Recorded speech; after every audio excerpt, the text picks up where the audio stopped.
SLST সহ অন্যান্য competitive পরীক্ষায় যে ইডাব্লিউএস ক্যাটাগরি থাকে, অর্থাৎ সেই ক্যাটাগরি যারা বিলংস করছে, যাদের সার্টিফিকেট হোল্ডার ইডাব্লিউএস, তো সেই ইডাব্লিউএস সার্টিফিকেট হোল্ডাররা সবাই কি অ্যাকচুয়ালি ইডাব্লিউএস, অর্থাৎ ইকোনমিক্যালি উইকার সেকশন? যারা ইডাব্লিউএস সার্টিফিকেট বহন করছে বা হোল্ডার আছেন, তারা কি প্রত্যেককেই সত্যিকারের রিয়েলি কি ইকোনমিক্যাল উইকার সেকশন? তো এই প্রশ্নটা আমার আজকের খুব বারে বারে মাথায় আসছে। আমি আজকে আপনাদের ঘটনা শোনাবো, যে ঘটনাটা শুনলে আপনারা পরিষ্কার বুঝতে পারবেন যে ইডাব্লিউএস সার্টিফিকেটের নামে কত জায়গায় কত ঘাবলাবাজি হচ্ছে।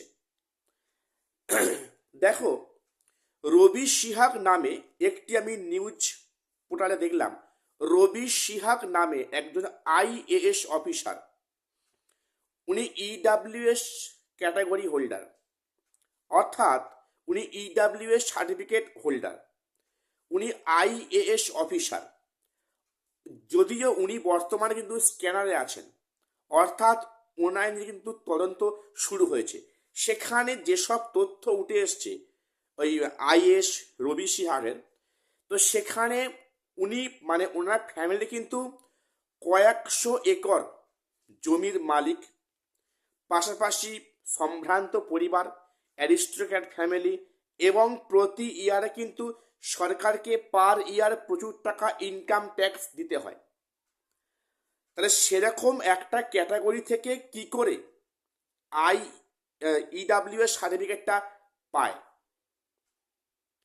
অর্থাৎ উনি, ওই ব্যক্তি অর্থাৎ রবি সিহাগ, উনি 2018-19 কি 20 সাল নাগাদ উনি দুটো গভর্নমেন্ট জব পেয়েছিলেন। উনি সেখানে কিন্তু উনি জয়েনিং করেননি।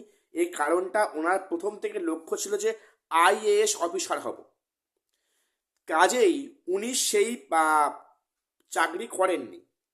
উনি আইএএস অফিসারে রিসেন্টলি পরীক্ষায় উত্তীর্ণ হয়ে জয়েন করেছেন।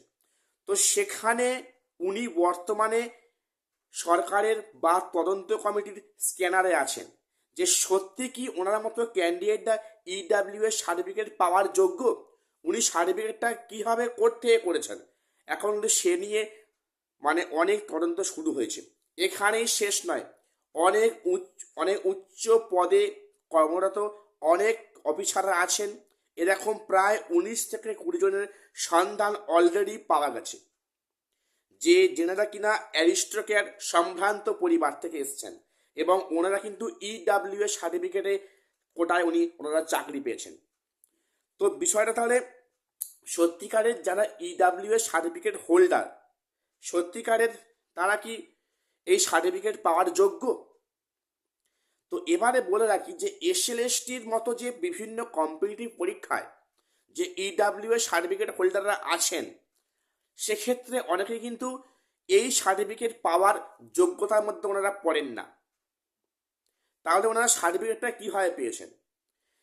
তাছাড়া এসএলএসটির মতো পরীক্ষায় তো ইডাব্লিউএস নিয়ে অলরেডি কোর্টে কেস হয়েছে, সেখানে গেজেটে ইডাব্লিউএস কথাটা উল্লেখ নেই, কিন্তু সেখানে তাদের জন্য 10% সংরক্ষণ করে রাখা হয়েছে।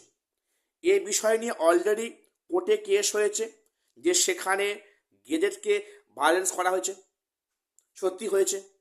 এবং এবং এটাও বিষয় যে যদি কিনা হাইকোর্টের তরফ থেকে যদি কিনা এই ইডাব্লিউএসকে গ্র্যান্ট করা হয় যে হ্যাঁ এনাদের 10% সংরক্ষণ হওয়ার যোগ্য, তাহলে যেহেতু সেটা মানে নোটিফিকেশন বা গেজেটে প্রকাশ নেই, তাহলে সেখানে গেজেটকে ভায়োলেট করা হচ্ছে।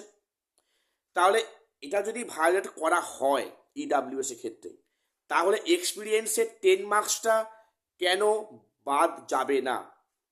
সেখানে যারা বলছে যে বাদ দিলে সেটা গেজেটকে ভায়োলেট করা হবে, তাহলে এক্ষেত্রে ভায়োলেশন যদি কোর্ট মেনে নেয় যে হ্যাঁ ইডাব্লিউএসটা 10% থাক, তাহলে গেজেটকে ভায়োলেট করে এক্সপিরিয়েন্সের 10 মার্কসটা কেন বাদ দেওয়া হবে না?